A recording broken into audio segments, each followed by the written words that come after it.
பாக்கி தருவானாக. மாநபி அவர்களை பற்றி பேசப்படக்கூடிய சபையிலே அமர்ந்தால் திக்ருல் அம்பியா இபாதத்துன், அது ஒரு இபாதத் என்று மாநபி அவர்கள் சொன்னார்கள். அப்படிப்பட்ட இபாதத்துகளிலே மாநபி அவர்களுடைய வாழ்வியலை பற்றி பேசக்கூடிய இந்த சிறப்பான சபையிலே அமர்ந்திருக்கக்கூடிய நமக்கு அல்லாஹு தஆலா பரக்கத்தையும் ரஹ்மத்தையும் தந்து அருள் புரிவானாக. இந்த சபையிலே அமர்ந்திருக்கக்கூடிய நாம் அனைவர்களுக்கும் மதீனத்து முனவ்வராவிற்கு சென்று அல்லாஹுடைய தூதருடைய தர்பாருக்கு முன் நின்று அஸ்ஸலாத்து வஸ்ஸலாமு அலைக யா ரசூலல்லாஹ் என்று சலாம் சொல்லக்கூடிய பாக்கியத்தை இந்த உலகத்திலும், அன்னாரை கண்ணார கண்டு சாட்சி சொல்லக்கூடிய பாக்கியத்தை கபரிலும், அன்னாரை கியாமத்து நாளிலே அன்னாருடைய ஷஃபாஅத்தை பெறக்கூடிய பாக்கியத்தையும் அல்லாஹு தஆலா நாம் அனைவர்களுக்கும் தந்து அருள் புரிவானாக. மாநபி அவர்களுடைய வாழ்க்கையில் நடைபெற்ற 43 ஆண்டுகள் வரை நடைபெற்ற நிகழ்வுகள் சம்பவங்களை பற்றி பயானாக கேட்டு வருகின்றோம். மாநபி அவர்கள் 40 வயதிலே நுபுவத்தை பிரகடனம் செய்யப்பட்டதற்கு பிறகு 42 வயது வரை இந்த தீனுல் இஸ்லாம் என்ற இந்த மார்க்கத்தை அவர்கள் வெறுமனே வீதியில், பஜார்களில், மலையடி வாரத்தில் மட்டும் மார்க்கத்தை பேசி வந்தார்கள். அப்படிப்பட்ட இந்த மார்க்கத்தை அமர்ந்து பேசுவதற்கு ஒரு இடம் வேண்டும் என்று தேர்ந்தெடுக்கப்பட்டு மாநபி அவர்கள் அர்க்கம் ரலியல்லாஹு அன்ஹு அவர்களுடைய வீட்டை தேர்ந்தெடுத்து அங்குதான் முதலில் மார்க்கத்தை பற்றி பேசப்பட்டது. அந்த அர்க்கம் ரலியல்லாஹுடைய வீடு என்பது இன்றைய சஃபா மலை. நாம் நடந்துகின்றோம் அல்லவா? பொதுவாக இப்போ நம்ம மக்காவுக்கு போனால் எல்லா இடத்தையும் நடந்துக்கிட்டே இருக்கிறோம். அங்கே போங்க டேக் டைவர்ஷன் எல்லா ஹாஜின்னு நம்மளை சுத்த விட்டுக்கிட்டே இருக்கிறாங்க அங்கே இருக்கக்கூடிய போலீஸ்காரங்க, பாதுகாவலர்கள். நம்ம எரிச்சல் படக்கூடாது, எல்லா இடத்தையும் நடந்துகிட்டே இருக்க வேண்டியது தான். ஏன்னா மருவா, சஃபா, இந்த அர்க்கம் ரலியல்லாஹுடைய வீடு ஆரம்பமாக ரசூலுல்லாஹ் ஸல்லல்லாஹு அலைஹி வஸல்லம் அவர்கள் 42 வயது இருக்கும்போது 45 ஆண்கள் மட்டுமே இஸ்லாத்தை ஏற்றுக்கொண்டார்கள். ஸைத் இப்னு ஹாரிஸா, அலி ரலியல்லாஹு அன்ஹு, அபூபக்கர் ரலியல்லாஹு அன்ஹு, உஸ்மான் ரலியல்லாஹு அன்ஹு, அப்துர் ரஹ்மான் பின் அவுஃப் ரலியல்லாஹு அன்ஹு, சஅத் இப்னு அபி வக்காஸ் என்று, தல்ஹத் இப்னு உபைதா, அபு உபைதா என்று இது போன்ற சஹாபாக்கள் 45 ஆண்கள். இவர்கள் 45 உறுப்பினர்கள் மட்டுமே இஸ்லாத்தை ஏற்றுக்கொண்ட அந்த காலகட்டத்தில் இந்த மார்க்கத்தை பற்றி, குர்ஆனை பற்றி பேசுவதற்கும், இந்த தாவாவுடைய இந்த பணியை பற்றி அந்த இடத்துல குர்ஆனை கற்றுக்கொள்வதற்குண்டான இடம் எதுதா?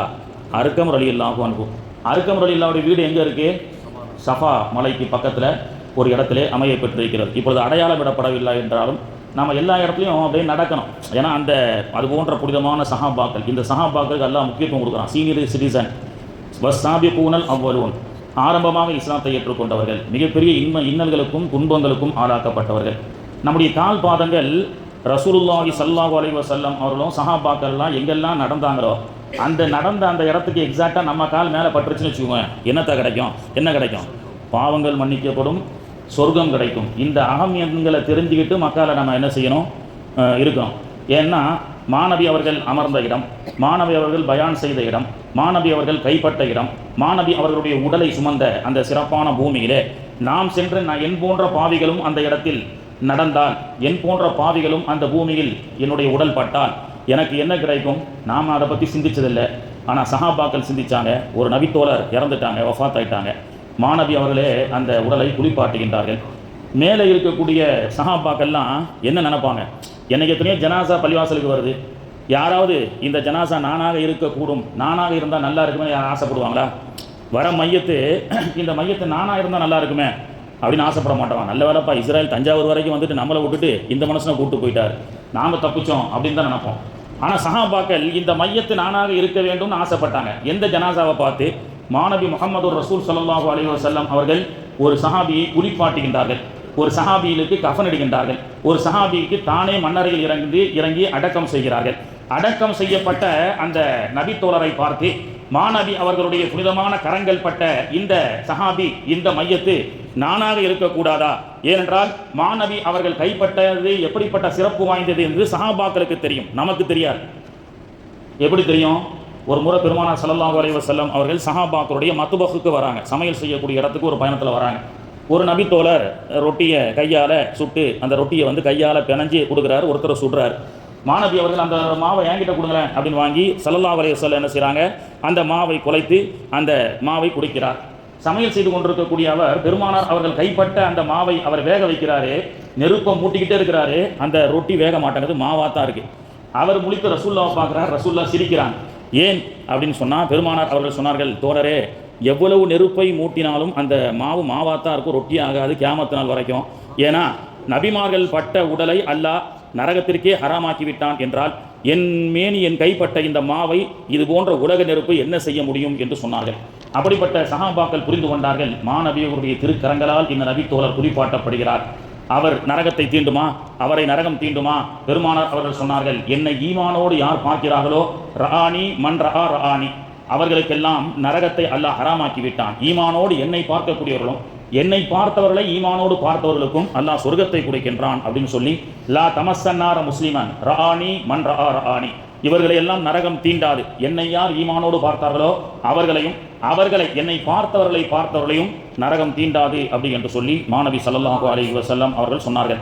அந்த சிறப்பை எல்லாம் தெரிந்து கொண்ட காலத்தினால்தான் சுமார் பெருமானார் அவர்கள் நடமாடிய அந்த சிறப்பான இடங்களை, அந்த பூமியினுடைய அந்தஸ்தை தெரிந்து நாம் அங்கே இருக்க வேண்டும் என்று சொல்லப்படுகிறது. இப்பொழுது பெருமானார் அவர்கள் 43 வயதை இருக்கும் பொழுது எத்தனை சஹாபாக்கள் இஸ்லாத்தை எடுத்துக்கிட்டாங்க? 45 பேர். சஃபாவுக்கு பக்கத்தில் இருக்கக்கூடிய அர்க்கம் ரலியல்லாஹுடைய வீட்டில் ரகசியமாக குர்ஆனை கற்றுக்கொள்வார்கள். சத்தமாக ஓத முடியாது, காஃபிர்கள் தொந்தரவு செய்வாங்க. அப்படி இருந்து கொண்டிருக்கக்கூடிய நேரத்திலே மாநபி அவர்களுக்கு பலவிதமான துன்பங்கள் வந்தது.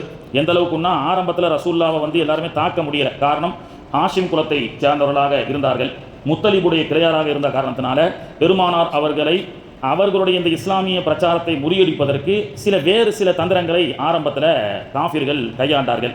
நதுர் இப்னு ஹாரிஸ் என்பவர் நல்ல பேச்சாற்றல் மிக்கக்கூடிய ஒரு காமெடி பேச்சாளரை ஒருத்தர் இறக்குனாங்க மக்காவில். நீங்கள் ஏன் நபிகள் நாயகத்தினுடைய பயானை போய் கேட்குறீங்க, இவர் பேச்சை கேளுங்க அப்படின்னு சொல்லி ரசூல் ஸல்லல்லாஹு அலைஹி வஸல்லம் அவர்களுக்கு எதிராக நதுர் இப்னு ஹாரிஸ் என்பவனை குஃபார்கள் நியமிக்கின்றார்கள்.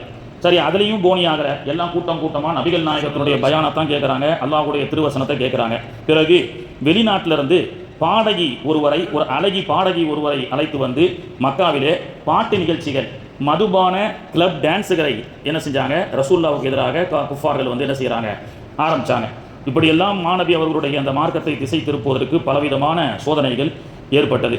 செல்வமும் செல்வாக்கும் நிறைந்தவர்களை மிரட்டுவதும், வறியவர்கள் பிலால் போன்ற மக்களை இஸ்லாத்தை ஏற்றுக்கொண்டதால் கொடுமைப்படுத்தக்கூடிய ஒரு நிகழ்வு ஏற்பட்டது.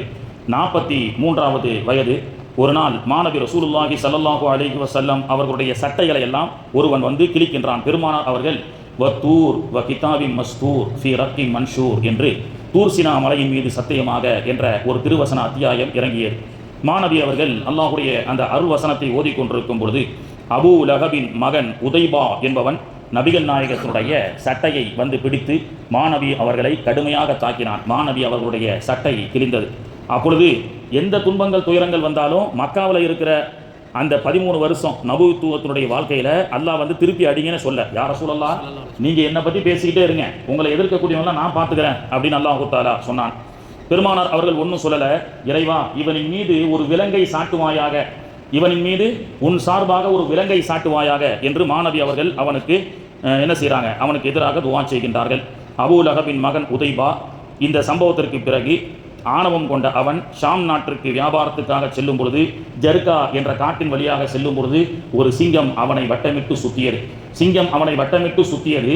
அவன் பயந்து அலறி அடித்துக் கொண்டு மக்காவிலே இருக்கக்கூடிய நபிகளால் ஏவப்பட்ட விலங்கு, அவர்கள் சொன்னார்கள் அல்லவா, இறைவா இவனின் மீது விலங்கை ஏவி விடுவாயாக சொல்லி அந்த மக்காவில் இருக்கக்கூடிய நபிகளால் ஏவிவிட்ட அல்லாஹ்வால் அனுப்பப்பட்ட சிங்கம் இதுதான் என்று அந்த சிங்கத்திற்கு அவன் இரையாகினான். அல்லாஹு தஆலா அவனை இழிவாக அல்லாஹ் ஆக்கினான். ஒரு முறை மாநபி அவர்கள் தொழுது கொண்டிருக்கும் போது ஒட்டகத்தினுடைய குடல்களை எல்லாம் மேலே போட்டார்கள்.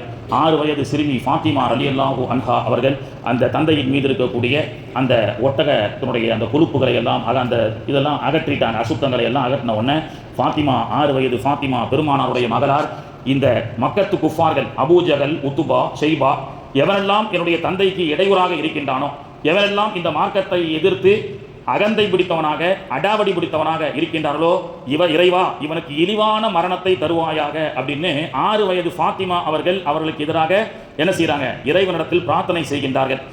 அன்னை ஃபாத்திமா அவர்கள் 6 வயதில் செய்த அவர்களுக்கு எதிரான பிரார்த்தனை தான் நீங்கள் பத்ரில் பாருங்க. பத்ரில் பெருமானார் அவர்கள் சஜிதா செஞ்ச இடம் இருக்கா இல்லையா, பெருமானார் அவர்கள் சஜிதா செய்து பத்ர் நேரத்தில் செய்த மஸ்ஜிது அரீஷ் என்ற பள்ளிவாசல், அங்கே சென்று அல்லாஹ் சஜிதா செய்து துவா செய்யக்கூடிய பாக்கியத்தை தருவானாக. சஜிதாவில் சில பேர் துவா செஞ்சால் அப்படியே செய்கிறேன்னு சில பேர் சொல்கிறாங்க. சஜிதாவில் இருந்தே ரசூல்லா செஞ்ச ஒரு பள்ளிவாசல் தான் மஸ்ஜிதே அரீஷ் பத்ரில். அந்த ஜியாரத்துக்கு போனால் அங்கே 2 ரக்காயை தொழுதுட்டு சஜிதாவில் துவா செஞ்சுட்டு வெளியில் வந்தீங்கன்னா இப்போ காஃபே டீ கடைங்கெல்லாம் இருக்கும். அந்த டீ கடை முடிஞ்ச உடனே சில கேரளாக்காரங்க பாகிஸ்தான்காரங்களாம் ஒரு காட்டின் வழியாக செல்வார்கள். ஆனால் எங்கே இவங்களாம் செல்கிறாங்க அப்படின்னு விசாரித்து பார்த்தா இந்த உத்துபா ஷெய்பா இந்த அபூஜகல் போன்றவர்களை எல்லாம் பெருமானார் அவர்கள் ஒரு கிடங்கில் அடக்கி புதைச்சாங்கல்ல, அந்த இடத்துல நின்றாங்கல்ல, அந்த இடம். ஃபாத்திமா அவர்கள் உங்களுக்கெல்லாம் இழிவான மரணத்தை அல்ல. ஒரு பக்கம் பதிலில் 5000 மலக்குகள் இறங்கிய ஜபலே மலாய்க்கான ஒரு மலை இருக்கு. சுற்றி கருங்கல்லாக பாலைவனமாக கருங்கல்லாக இருக்கப்பட்ட மலைகளாக இருக்கப்பட்ட அந்த இடத்துல ஜலிச்ச மண்ணை கொண்டிருக்கக்கூடிய 5000 மலக்குகள் குர்ஆனிலே சொல்லப்பட்ட ஜபலே மலாய்கா. அங்கெல்லாம் நம்ம ஆளுங்க போயிட்டு மலக்குமார்கள் இறங்கிய சஹாபாக்களை பாதுகாத்த இடம் மண்ணால் அப்படியே உடம்பெல்லாம் பூசிக்கிறாங்க மூமின்கள். அந்த இடத்துக்கும் அல்லாஹ் செல்லக்கூடிய பாக்கியத்தை தருவானாக. இந்த புதைகுழியிலே புதைக்கப்பட்ட அசிங்கங்களை அவர்கள் எல்லாம் அந்த நபிமான் ஸல்லல்லாஹு அலைஹி வஸல்லம் எதிராக செய்த காரணத்தினால் அல்லாஹ் இழிவான மரணத்தை தந்தான். பெருமானார் அவர்களுக்கு 46வது வயது. இஸ்லாத்திற்கு கர்ஜனை மிக்க ஒரு சிங்கத்தை அல்லாஹு தாலா தருகின்றான். மாணவி அவர்கள் இன்றைய சஃபா மருவா, சஃபா மலை இருக்குல்ல, அங்கிருந்து தான் துவா செஞ்சு சஃபா டு மருவா ஒரு ஓட்டம், மருவா டு சஃபா 2வது ஓட்டம், சஃபா டு மருவா 3வது ஓட்டம் சொல்லி 7 சுற்றி வரோம்ல சஃபா மருவா.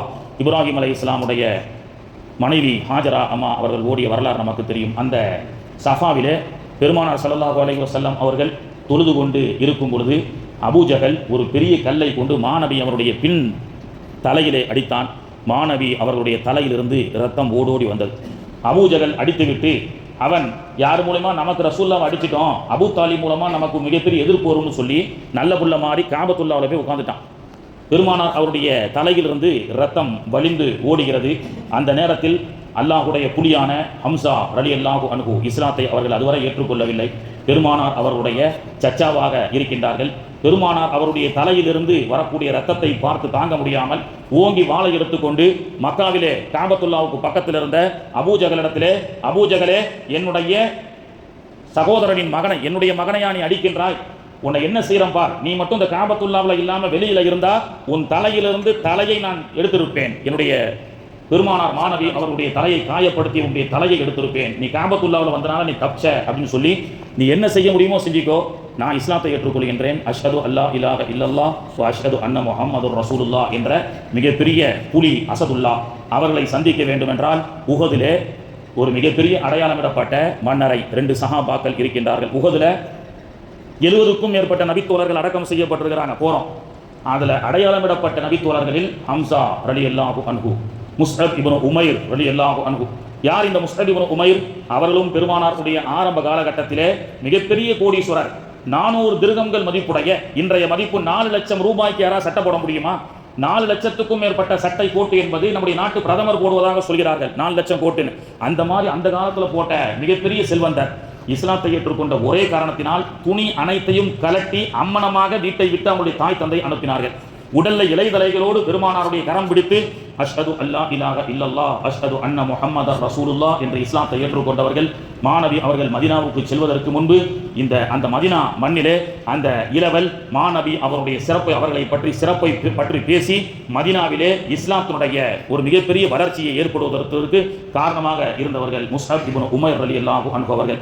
46வது வயசுல சிங்கம் ஹம்சா அவர்கள் இஸ்லாத்தை ஏற்றுக்கொண்டது மக்காவிலே ஒரு மிகப்பெரிய பலம். பெருமானார் அவர்களுடைய 46வது வயதிலே ஹம்சா அவர்கள் இஸ்லாத்தை ஏற்றுக்கொண்டார்கள்.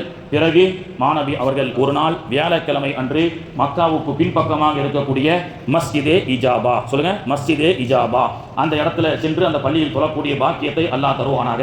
வியாழக்கிழமை நைட் அல்லாஹுடைய தூதர் அவர்கள் 2 கரம் ஏந்தி அல்லாஹ்விடத்திலே துஆ செய்கின்றார்கள். இறைவா, இஸ்லாத்திற்கு நீ சாதகமாக 2 ஜாம்பவான்களில் ஒரு ஜாம்பவானை எங்களுக்கு தந்துவிடு, உமரையோ அபூஜகலையோ இஸ்லாத்துக்கு கொடுன்னு துவா செய்கிறாங்க. மறுநாள் வெள்ளிக்கிழமை வாளை ஓங்கி பெருமானார் அவர்களை இன்றோடு அவருடைய சகாப்தத்தை முடிக்கச் செல்கின்றேன் என்று புறப்பட்ட எரிமலையாய் குமுறி கொண்டு ஏர்ந்து வந்த வாளை ஓங்கி விரிமலராய் மாறிவிட்ட விந்தையே, வியப்புக்குரிய தோழர் அவர் சிந்தையே உமர் இப்னுல் கத்தாப் ரலியல்லாஹு அன்ஹு. மாநபி அவர்களை இன்றோடு அவர்களுடைய சகாப்தத்தை முடிக்க வேண்டும் என்று கோபத்தோடு கொலை வெறியோடு வெள்ளிக்கிழமை அன்று பெருமானார் அவர்களை கொலை செய்ய வாளோடு கொலை வெறியோடு புறப்பட்ட உமருக்கு மஸ்ஜிதே இஜாபாவிலே பெருமானார் அவர்கள் செய்த அந்த துவா அல்லாஹ்வுடைய அரிசை தட்டியது. கல்பை அல்லாஹ் புரட்டி போட்டான். உமர் ரலியல்லாஹு அன்ஹு அவர்கள் கொலை செய்ய சென்ற உமருக்கு அல்லாஹ் ஹிதாயத்தை கொடுக்கின்றான். ஒரு பக்கம் ஹம்சா என்ற அல்லாஹுடைய சிங்கம், இன்னொரு பக்கம் உமர். இந்த இரண்டு வீரங்களும் சென்று வெற்றி நடையோடு 46வது பெருமானார் அவருடைய வயதுக்கு பிறகு இஸ்லாம் தலை துவங்க ஆரம்பித்தது. எதிரிகள் மூலமாக வரக்கூடிய எதிர்ப்புகளுக்கெல்லாம் திருப்பி அடிக்கக்கூடிய ஒரு மிகப்பெரிய மா வீரர்களாக உமர் ரலியல்லாஹு அன்ஹு அவர்கள் திகழ்ந்தார்கள். 47ஆம் வயசு ரசூலுல்லாஹுக்கு ஆகிறது. அப்பொழுது குஃபார்கள் இவர்கள் கட்டுக்கடங்க முடியவில்லை. எல்லாம் இஸ்லாம் பரவிக்கொண்டே இருக்கிறது. யாரெல்லாம் மக்காவுக்கு வராங்களோ ரசூலுல்லாஹை பார்க்குறாங்க, பேசுகிறாங்க, இஸ்லாத்தை ஏற்றுக்கிறாங்க. யாரெல்லாம் ரசூலுல்லாஹை பார்க்குறாங்களோ குர்ஆனை ஏற்றுக்கிறாங்க. இது என்னத்தான் வழி அப்படின்னு சொல்லி 47 ரசூலுல்லாஹுடைய வயசு. அப்போ எல்லா குஃபார்களும் சேர்ந்து ஒரு உடன்படிக்கை எழுதுகிறார்கள். ஹாஷிம் மற்றும் முத்தலிப் கிளையை சார்ந்த, நபிகள் நாயகத்துடைய கிளையை சார்ந்த குடும்பத்தார்களோடு யாரும் வியாபார உடன்படிக்கை செய்யக்கூடாது, யாரும் அவர்களுக்கு கொடுக்கல் வாங்கல் செய்யக்கூடாது, யாரும் திருமணம் செய்யக்கூடாது. ஊரை விட்டு ஒதுக்கி வைக்கிறாங்களே கிராமங்கள்ல, அந்த மாதிரி செஞ்சாங்க.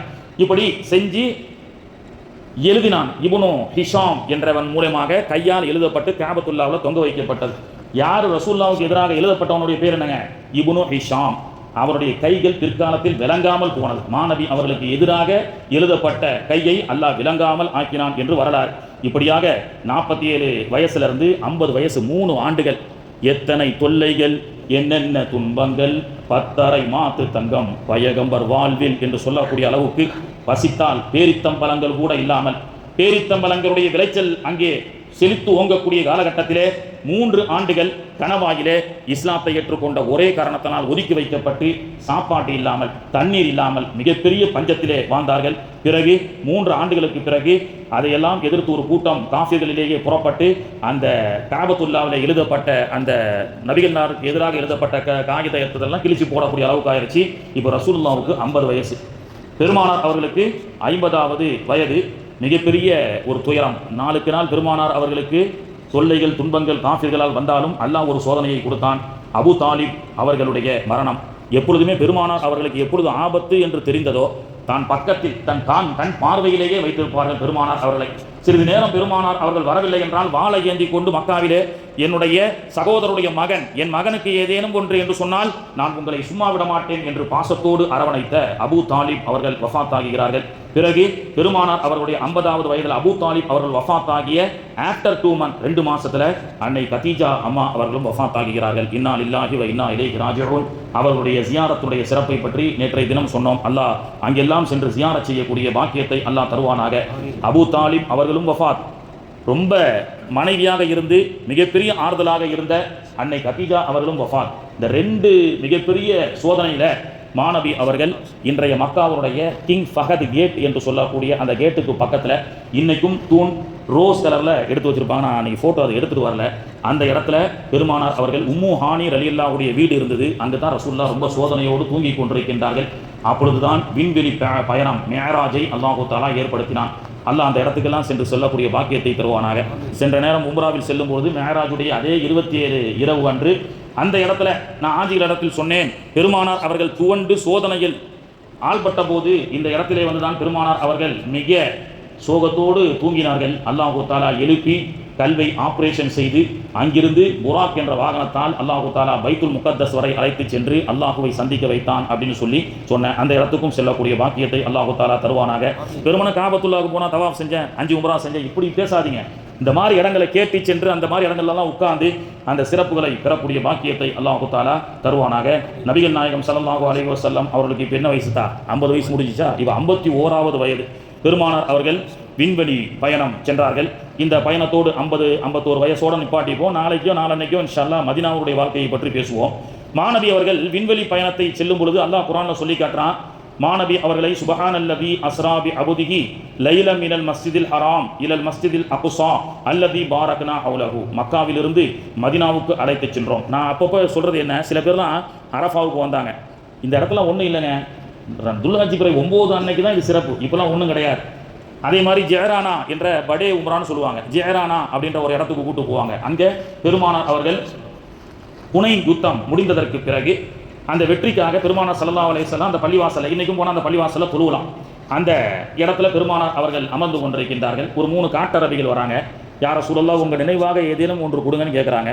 பெருமானார் அவர்கள் ஒரு பாத்திரத்தில் தண்ணீரை தன்னுடைய முபாரக்கான கரங்களை கொண்டு கழுகி அந்த தண்ணீரை கொடுக்குறாங்க. அந்த காட்டு அரபிகள் சொன்னாங்க, இந்த தண்ணியை வச்சு நாங்கள் என்ன செய்யறது அப்படின்னாங்க.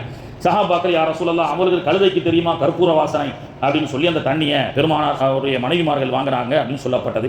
இன்றைக்கும் அந்த ஹுனைன் யுத்தம் முடிந்து ஜெஹரானா என்ற அந்த பகுதியில் இன்றைக்கி பள்ளிவாசலாக அமையப்பட்ட இடத்துல மாணவி அவர்கள் அமர்ந்த இடம், மாணவி அவர்கள் எஹராம் கட்டிய இடம். எனவே நாமும் அங்கே எஹராம் கட்டி உம்ரா செய்ய வேண்டும் என்று ஆஜிகளுக்கு சொல்கின்றோம். குற்றுயிர் குலையூராக இருக்கப்பட்ட சில சஹாபாக்களை அந்த பக்கத்தில் இருக்கக்கூடிய மண்ணறையிலே அடக்கம் செய்யப்பட்டது. அங்கே மண்ணறையிலே வாழ்ந்து கொண்டிருக்கின்றார்கள்.